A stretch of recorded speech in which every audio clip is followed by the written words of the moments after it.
توحید کی فضیلت کے بارے میں اللہ تعالیٰ سورۃ الانعام میں فرماتے ہیں الذین آمنوا ولم يلبسوا ایمانهم بظلم اولئک لهم الامن وهم مهتدون، اور جو لوگ ایمان لائے اور اپنے ایمان کو ظلم سے آلودہ نہیں کیا۔ جب صحابہ کرام نے اس ظلم کے بارے میں دریافت کیا تو آپ صلی اللہ علیہ وسلم نے فرمایا کہ اس ظلم سے مراد شرک ہے۔ جو لوگ ایمان لائے اور اپنے ایمان کو اس شرک سے آلودہ نہیں کیا، اس ظلم سے آلودہ نہیں کیا، تو اللہ تعالیٰ فرماتے ہیں اولئک لهم الامن، ان کے لیے امن ہے، وهم مهتدون، اور وہی راہ راست پر ہیں۔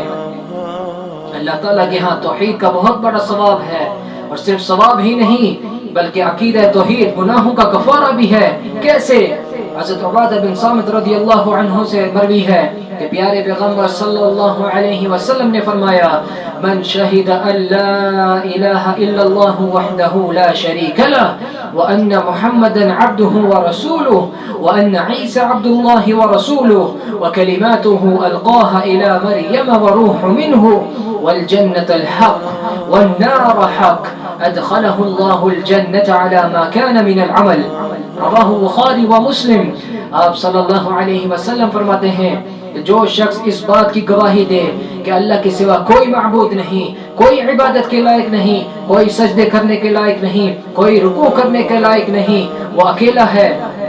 اس کا کوئی پارٹنر نہ اس سے پہلے تھا، نہ آج ہے، اور نہ آنے والے دور میں اللہ تعالیٰ نے یہ اتھارٹی کسی کو دے رکھی ہے، اس کا کوئی شریک نہیں ہے، اس بات کی گواہی دینی ہے۔ اور کیا خیال ہے اس بات کی گواہی ایسا شخص دے سکتا ہے جو جا کر قبروں پر سجدے کرتا ہو، جو جا کر مزارات پر سجدے کرتا ہو، اور جہاں پر سجدہ کرنے کا حق ہے، جو اللہ تعالیٰ کی مسجدیں ہیں، وہاں پر سجدوں کی کوئی اہمیت نہیں۔ اور نماز کا کیا ہے؟ نماز پڑھ لی تو پڑھ لی، نہ پڑھی تو اللہ غفور الرحیم، کبھی بھی ایسا شخص اس بات کی گواہی نہیں دے سکتا۔ اور یاد رکھیے اس بات کی گواہی دینا ضروری ہے، پھر وہ اس بات کی گواہی دے کہ محمد صلی اللہ علیہ وسلم اللہ کے بندے اور اس کے رسول ہیں، اور عیسیٰ علیہ السلام بھی اللہ کے بندے اور اس کے رسول ہیں، اور اس کا کلمہ ہے جو اللہ تعالیٰ نے حضرت مریم تک پہنچا دیا تھا، اور اس کی طرف سے بھیجی ہوئی روح ہے۔ پھر وہ اس بات کی گواہی دے کہ جنت برحق ہے اور جہنم بھی برحق ہے۔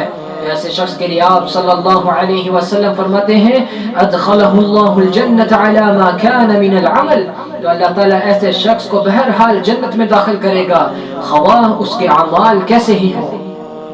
اور صحیحین میں ہی حضرت عتبان رضی اللہ عنہ سے روایت ہے کہ رسول اللہ صلی اللہ علیہ وسلم نے فرمایا فإن اللہ حرم علی النار من قال لا الہ الا اللہ یبتغی بذلک وجہ اللہ، اللہ تعالیٰ ایسے شخص کو جو محض رضائے الہی کی خاطر، صرف اللہ تعالیٰ کی خاطر، اللہ تعالیٰ کی رضا کی خاطر، اللہ تعالیٰ کی خوشنودی کی خاطر لا الہ الا اللہ کا اقرار کرے، یعنی شرک کا انکار کرے، شرک کو چھوڑ دے، تو اللہ تعالیٰ ایسے شخص کے اوپر جہنم کو حرام کر دیتا ہے۔ کتنا بڑا اجر ہے اس چیز کا، اور یہ صرف نجات زبانی طور پر نہیں ہے۔ جو دو حدیثیں ابھی بیان کی گئی ہیں، اگر ان دونوں کو جمع کیا جائے تو لا الہ الا اللہ کے معنی کی مزید وضاحت ہو جاتی ہے، اور وہ لوگ بھی، ان لوگوں کی خوش فہمی بھی اس سے دور ہو جانی چاہیے کہ جو کہتے ہیں کہ صرف زبانی طور پہ عقیدہ توحید کا اقرار کر لینے سے نجات مل جاتی ہے۔ ایسی کوئی بات نہیں ہے، صرف زبانی طور پہ اقرار کر لینے سے نجات نہیں ملتی۔ اور سنن ترمذی کے اندر حضرت انس رضی اللہ عنہ سے مروی ہے کہ رسول اللہ صلی اللہ علیہ وسلم نے فرمایا یا ابن آدم لو اتیتنی بقراب الارض خطایا ثم لقیتنی لا تشرک به شیئا لاتیتک بقرابها مغفرہ،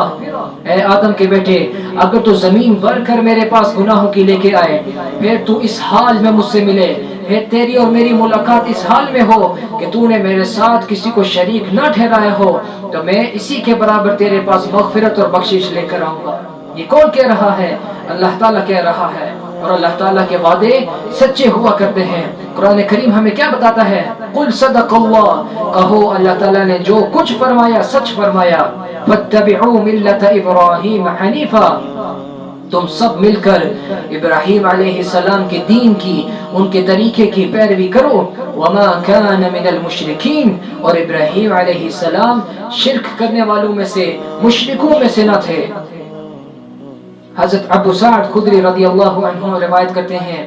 کہ پیارے پیغمبر صلی اللہ علیہ وسلم نے فرمایا، اور یہ ابن حبان کی روایت ہے کہ موسیٰ علیہ السلام نے اللہ تعالیٰ سے عرض کی، یا رب علمنی شیئا اذکرک وادعوک بہ، اے میرے پروردگار مجھے کوئی ایسا ذکر بتائیں جس کے ذریعے سے میں تجھے یاد کروں اور اس کے ذریعے سے میں تجھے پکارتا رہوں۔ تو اللہ تعالیٰ فرماتے ہیں، قل یا موسیٰ لا الہ الا اللہ، اے موسیٰ لا الہ الا اللہ پڑھا کرو۔ تو موسیٰ علیہ السلام فرماتے ہیں، کل عبادک یقولون ھذا،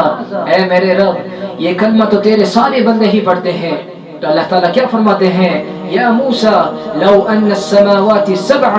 وعامرهن غیری والارضین السبع فی کفہ ولا الہ الا اللہ فی کفہ مالت بہن لا الہ الا اللہ۔ اے موسیٰ اگر ساتوں آسمان اور ان کی مخلوق بجز میرے اور ساتوں زمینیں اگر ترازوں کے ایک پلڑے میں رکھ دی جائے اور لا الہ الا اللہ ایک دوسرے پلڑے میں رکھ دیا جائے تو لا الہ الا اللہ پھر بھی ان سے بھاری ہوگا۔ یہ ہے لا الہ الا اللہ کی اہمیت، یہ ہے لا الہ الا اللہ کی فضیلت، یہ ہے لا الہ الا اللہ کا اجر و ثواب جو اللہ تعالیٰ نے اپنے پیغمبروں کو اپنے نبیوں کو بتلایا۔ آج ہمیں ضرورت ہے کہ آج ہم اس لا الہ الا اللہ کی اہمیت اور اس کی فضیلت کو سمجھیں، اس کے معنی کو سمجھیں۔ قرآن کریم میں اللہ تعالیٰ فرماتے ہیں، یا ایھا الناس، اے لوگو اعبدوا ربکم الذی خلقکم والذین من قبلکم لعلکم تتقون، بندگی کرو اپنے اس رب کی، عبادت کرو اپنے اس رب کی جس نے تمہیں پیدا کیا اور تم سے پہلے کے لوگوں کو پیدا کیا، تمہاری نجات اسی صورت میں ہے۔